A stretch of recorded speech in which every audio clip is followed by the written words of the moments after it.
I guess if I'm going to like tell one quick Kobe anecdote, I'll tell the one from, I'll tell two. Um, there's the one at the beginning, and I highlighted this in the column. My reminiscence of him on the day he died was just one of my earlier memories, which was that first year I was covering them, and the Lakers are practicing at LA Southwest College. They don't have their own practice facility yet, and so that there's junior college in South LA, and there were a bazillion doors leaving this gym. And so at any given time, you may be talking to Robert Ory or Derek Fisher or Del Harris or somebody, and other players could be walking out behind you and you don't even see them leave. And I've been covering the team for a few months, and I think we were standing in front of Robert Ory talking to him. My back is turned, and I heard this from behind me, this, "Hey, Howard, you need me today?" And it was Kobe. And it was like at that stage of his career, he's, 19, 20, and not the Kobe with a capital Kobe that we think of, and years away from becoming the Black Mamba and all this stuff.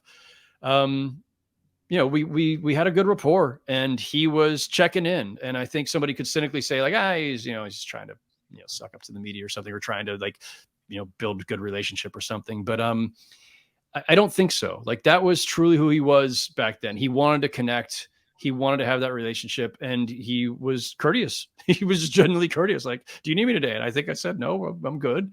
And then the other quick one is that at the end of his career, in that 2015-16 season, and he's on kind of his retirement tour, he'd already come through New York, and I had done a couple stories during his weekend here when he played the Knicks and the Nets, and wrote about some things that were New York oriented. And I got some time with him then.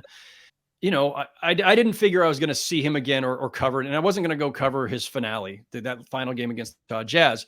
But 2 weeks before his final game, I was out in LA on a different story. It was actually, I think, something Clipper oriented. And so I decided to swing by a Laker game, pop into the locker room, waited for the scrum to clear from his locker after the game, just so I could walk up and say, "Hey, man, been amazing. Thank you for everything along the way, and it's been a blast covering you. Good luck in whatever's next. Hopefully, we'll stay in touch on some level or whatever." I was just there, just kind of like say goodbye and say thanks. And he got all like kind of indignant, and it was kind of like a jokey indignance, but he would like kind of smack me with his hand on the back of his hand on my chest, like, something effective. And I wrote about this that night, about you can't be here at 17 and not be here at 37, for referring to his age at the beginning and the end, something like that. And he says, "Finish the journey, man, finish the journey." So he was basically saying like, you got to come to my finale in a couple of weeks. And like, I had no plans of doing that. I live in New York. It's a long flight. I wasn't going to go out just for that game. And John Black, the Lakers' longtime PR guy, was standing right there, and he laughed. He goes, "Well, guess I'll see you in a couple of weeks." So I did. I told my editor, I said, "Listen, I think I'm going to go cover this game. I think let's get me back out there." So I did, and obviously, very incredibly thankful that I made that trip, that Kobe kind of bullied me into going back, because that was an amazing night. It was surreal. It was wild.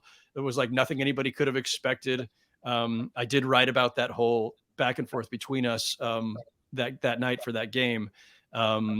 So anyway, there's a couple of them.